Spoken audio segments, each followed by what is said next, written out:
We're going to start tonight with two sides who had disappointing losses last week in Melbourne and the Carlton Footy Club. And Melbourne, Ross, we've spotted some things that are very good in their game and one that's a bit standing out, which is disappointing. Yeah, well, we know they're incredibly strong defence. Number one contested possession and inside 50. Yeah. So plenty of opportunity, but their attack is lacking, and we've identified that throughout the course of the year and particularly last week. And you've got some vision, Lloydie. I think it's really fixable for Melbourne. And I know it's been an issue for them for a while, but I just don't understand why they can't lower their eyes. Why do they need to bomb it long and high and just look for the shorter option? So they lost to Collingwood by 8 points.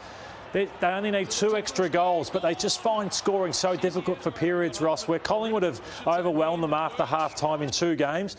Just hit that pass rather than kick it. He marked this one, Fritsch, but it could be scoring could be so much easier for them. Yeah, I agree with you, Lloyd. I think your greatest strength can become your weakness.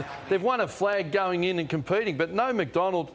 You've got to use those players that aren't being respected by the opposition. Otherwise, they just roll back and put a spare in front of you and run it out. They don't have Tom Hawkins or Jeremy Cameron, so I think they've got to lower their eyes better and know what happens if he got burnt before, and then the next step is he burns them straight after that. I love that clip because the game almost should be out of reach of Collingwood. But if you don't take the opportunity, because to get those entries and that contested ball, you've got to expend a lot of energy. You need reward for effort. Or teams like Collingwood, as you just ease off a little bit, just come and go bang. Carlton possessed the ball more than any other side in the competition. When Melbourne smell that, they go after you, and they did it to the second highest ranked disposal winners in Fremantle. They love teams that uncontested ball control, that high handball, don't go forward, because their defence can roll across and they get at you around the ball and they'll score quickly off turnover. So they accepted the challenge against Fremantle.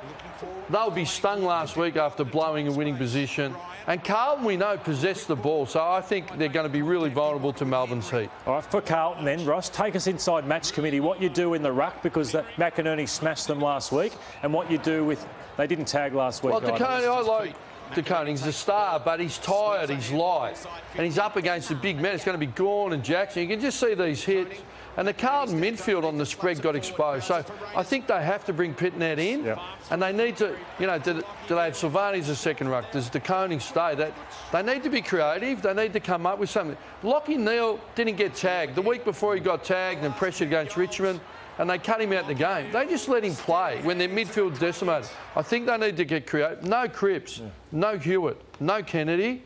You need to change something. You need to give the players something to hook onto. You say get creative. Could it be Jack Silvani who goes hunting? Could he be a tagger? Well, I think it's a good point. You know, Carlton, he's done that before. He tagged Fife in his Brownlow year. But is it Stocker that comes in? Sheedy used to give the young players responsibility. I think because they were 8-3, they've gone with what they know.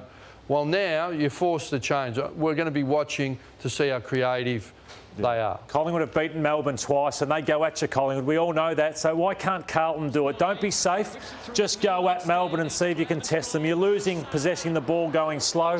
So why don't they just take them on in this fashion? And I heard Michael Voss's press conference last week. Last quarter they kicked 8. He said, we opened up the shoulders. We gave our forwards a chance and we scored. But that's not sustainable. Well, why isn't it? Maybe this week you just open up the shoulders for 4 quarters and try and get it done. Dare to win. Do you give them any chance, Carlton? The only way they can do it is if they bring the heat and they run it. We heard Jeremy Howe. You know what? We're going to run at Melbourne defence. They hate being run at. You've identified this, dock it inside. They've got to run at them and they've got to bring the heat. Hey, Ross, the game of the round is Sydney v Collingwood. They can't wait for this one on Sunday. And just want to play 2 grabs, one from the coach, Craig McRae, and the second one from Jeremy Howe about their confidence going into that Melbourne game. I think there's a clear advantage for us at the minute. I think opposition start to realise the last quarters, if we're behind, we're not going to give up. And and on the flip side, there's a lot of belief in our group that we can play the minutes. I know one thing, they don't like speed on the ball, so hopefully they're ready for it because that's what we'll provide. So that you have to play the minutes against us, and they thought we'll be tough, we'll bore them out, but they know what they can do with the ball. How good is that? And everyone talks about confidence. You don't buy it down the shop, as Dennis Pagan said down Puckle Street. It's action-built confidence. What's their action? 11 wins in a row by under 2 goals. The players think they're invincible. And know what else they are? Efficient inside 50. So they were down at one stage by 32 inside 50s, but it's their ability to go inside. Who's it going to be? Is it going to be Elliott, Myercheck, Ginnivan, You know, Henry's not playing at the moment. Will Hoskin Elliott. So this guy, Ash Johnson. So it's really efficient what they're doing. It's powerful. Yeah. It's very much like the Richmond model. Yeah. Surge, go. And they're at the moat, at the gate, just banging it down. And if you relent, they score quickly and heavily. And I think at the SCG, that's wide, but they're a corridor team. They'll get into their forward 50 quickly and put Sydney under a lot of stress. Yeah, McCreery, the Dacos boys, so options everywhere. I want to highlight for both teams how exciting this game is, because no longer do they rely on Franklin. Look at the spread of goal kickers for both sides. It's going to be pretty exciting. Well, they play best option football, best decision inside forward 50, and they pass it in. Unlike Melbourne, that go to a spot more often, and they don't have as big a spread as these guys. So, yeah, it's a really even battle. But Sydney are scoring heavily. And Sydney have changed their game plan. So Ross and I want to look at what they were doing earlier on the year to how it's changed. So they were biting off too much, Ross, early in the year, and they were getting punished. They lost this game to the Gold Coast Suns, being too aggressive like this, but we've seen a change. Well, I'll tell you what play groups love to hear. Let's go through the corridor. You know, pull the trigger, attack your kicks, but you can do it too much and you can turn it over. I heard Luke Hodge talking about it with the Brisbane Lions. Sometimes keep some of your gunpowder dry, but they're going through the corridor less, they're running it through there, or they're bypassing the corridor and getting it in safely to forward 50. So their turnover scores against, they're number one in the competition at defending turnover for that reason. So this is the one where instead of kicking it now and you're in the turnover zone in the middle of the ground, they're running it more, using it and getting a bit deeper.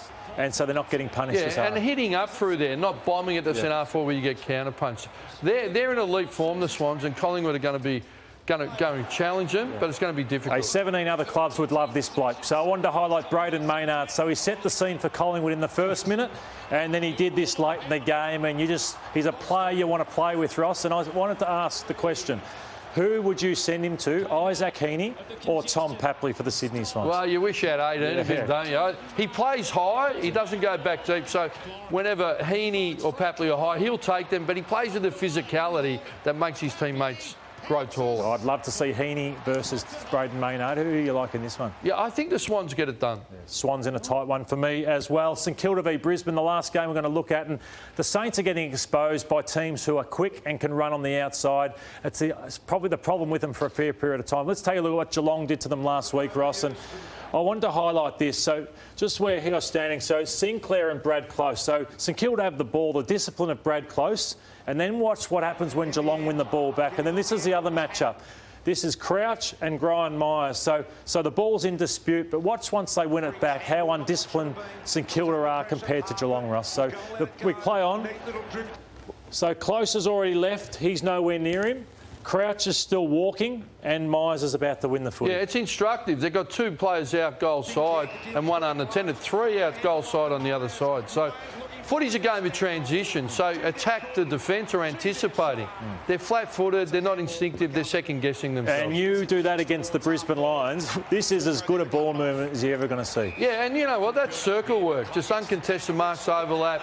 If they don't close the space, if they don't get after them, they'll get scored heavily against. Yeah, they need to bring their pressure game back, St Kilda, but I'm tipping Brisbane tomorrow night. Yeah, convincing Brisbane. Yeah, Friday night, sorry, Ed. Good on you guys. You got 2 out of 3 correct there in your tips. I hope. Both tipped against the Pies. Yeah, well, to win there you the streak. go. Doing it every week though, and that's looking silly. Keep going.